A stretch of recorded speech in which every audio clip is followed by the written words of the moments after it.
Times, but let's see what he says before I say anything else. And I love my son. I would never undo that. But that relationship, it was a disaster. I did not know how to choose wisely at all. I confused chaos and passion and intensity with love because no one ever taught me the difference. I thought it was normal for things to be dramatic and unpredictable. I thought that meant we were meant to be or something. I don't know. But I don't know what was going on, but instead I ended up in family court fighting for time with my own son, treated like an intruder and a criminal for wanting to be a father. And then in my 30s, you know, my my 30s weren't the best years of my life. You hear that a lot. Your 30s will be the best years of your life. 30s and 40s. 30s were a nightmare. I was broke. I was Is that really what people say? I'll be honest, like when I was growing up, people would always say college was the best years of your life. Now, was college the best years of my life? Hell no. I would say my life, like, at this moment, is probably better than when I was in college. Truthfully, you know what I mean? But people say your 40s is the best year of your life. I mean, it would make sense because financially, if you have yourself together, you could really like enjoy life a lot more. Most people in the 20s can't even get a hotel room at the Red Roof Inn for a night. But let's see what this guy got to say. depressed. I was isolated, missing my son constantly, and dealing with games and lies and schemes my ex would pull to destroy the bond between me and my son. I wasn't just dealing with grief. I was dealing with a system that didn't care if I disappeared. And yeah, a few times in the midst of all that, tried to date again. I finally started to see what I'd been blind to in my 20s. I was no longer that 27-year-old stuck in a 500 days of summer mindset, falling for manic pixie dream girls. You know, just because they liked the Shins too. Now I saw the red flags clearly. Girls with baby rabies, daddy issues, manipulation, all of it. I could spot it instantly. Yeah, a poor judgment of character can get you in a lot of situations, man. A lot of bad situations. Seems like that's unfortunately what kind of happened to him, and it just took him forever to snap out about it, right? But it's like sometimes the best advice is to just go with what makes you feel great. You know what I mean? And it's like he said that like he thought that the chaos and the drama and whatnot would make him feel he thought that was like normal for a relationship, right?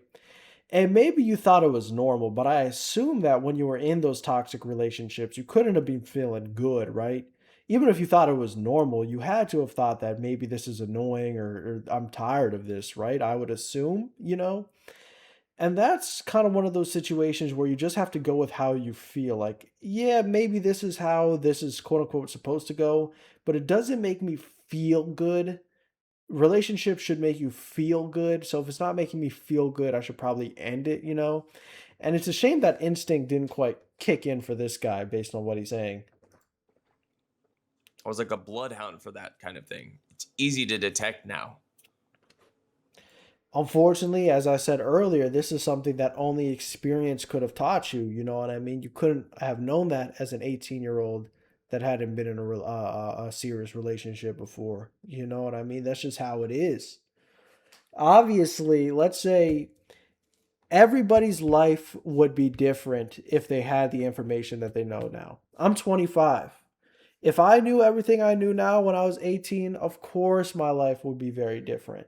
And that goes for not even the average person, even super successful people. I'm sure if you asked, I don't know, Bill Gates, if Bill Gates had the knowledge he knew now, there's probably things in his life he would have done differently when he was 18 years old. There's things LeBron would have done differently if he had all the information he had now. You know what I mean?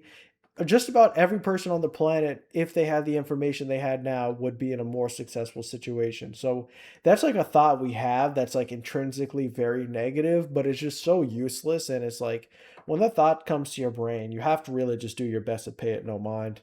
That's the part that stings the most. Now, Now I'm 40. I hate my job, but it's not just that. I'm disillusioned by the world. Once you see how everything really works, how broken it all is, you cannot unsee it. Everything feels fake. The economy is a scam. Inflation is gutting families. People are more isolated than ever before. No one's honest. No one's fulfilled. And there's a deep apathy baked into everything now. That's why I'm here. This isn't a content hobby for me. This is me refusing to stay silent. This is me using what I have left to build something real because the clock is ticking. Now, in terms of him hating his job, I mean, I hear that all the time, but a year and a half, 2 years of really, really hard work can put you in a different place financially and in a different place in terms of what you have to do today. You know what I mean?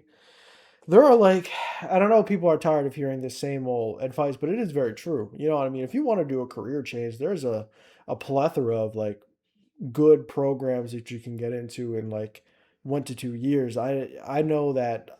I mean, construction. Not everybody's interested in that, but I know like in the medical field, I know there's like plenty of 2 year degree programs. I think like radiology is something you can get into in 2 years.